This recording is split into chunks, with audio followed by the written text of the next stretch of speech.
Setelah Anda mengisi formulir C7, Anda dipersilakan untuk menunggu di tempat antrian. Jika waktunya tiba, Anda akan dipanggil oleh petugas KPPS 1 untuk diberikan kertas suara.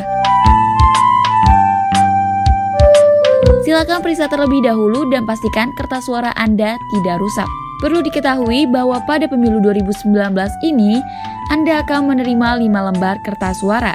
Yang pertama adalah kertas suara untuk memilih presiden dan wakil presiden, lalu kertas suara untuk memilih anggota DPR RI, kertas suara untuk memilih anggota DPD RI, kertas suara untuk memilih anggota DPRD tingkat provinsi, dan 1 kertas untuk memilih anggota DPRD tingkat kota atau kabupaten.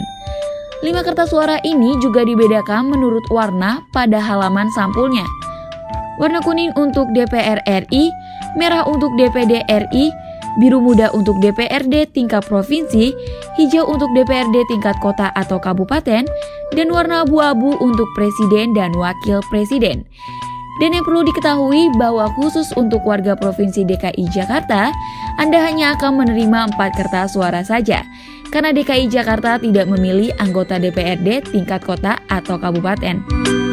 Setelah Anda menerima kertas suara dengan kondisi baik dan tidak rusak, selanjutnya Anda berjalan menuju bilik suara untuk melakukan pencoblosan pada masing-masing kertas suara. Silakan buka satu persatu kertas suara Anda dan cobloslah pilihan Anda dengan bijaksana sesuai hati nurani Anda.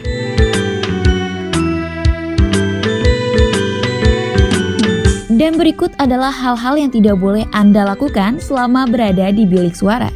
Dilarang selfie atau merekam dan memfoto aktivitas pencoblosan Anda dan orang lain, merusak kertas suara, mengambil perlengkapan alat pencoblosan, dilarang mencoblos menggunakan jari tangan, gunting, apalagi mesin bor.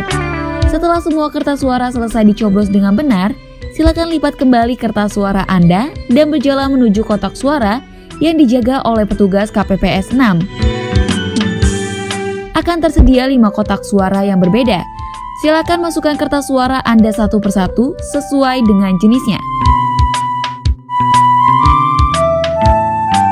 Setelah itu Anda berjalan menuju meja KPPS 7 untuk menandai jari Anda dengan tinta sebagai bukti bahwa Anda sudah melaksanakan haknya sebagai pemilih. Apabila semuanya selesai,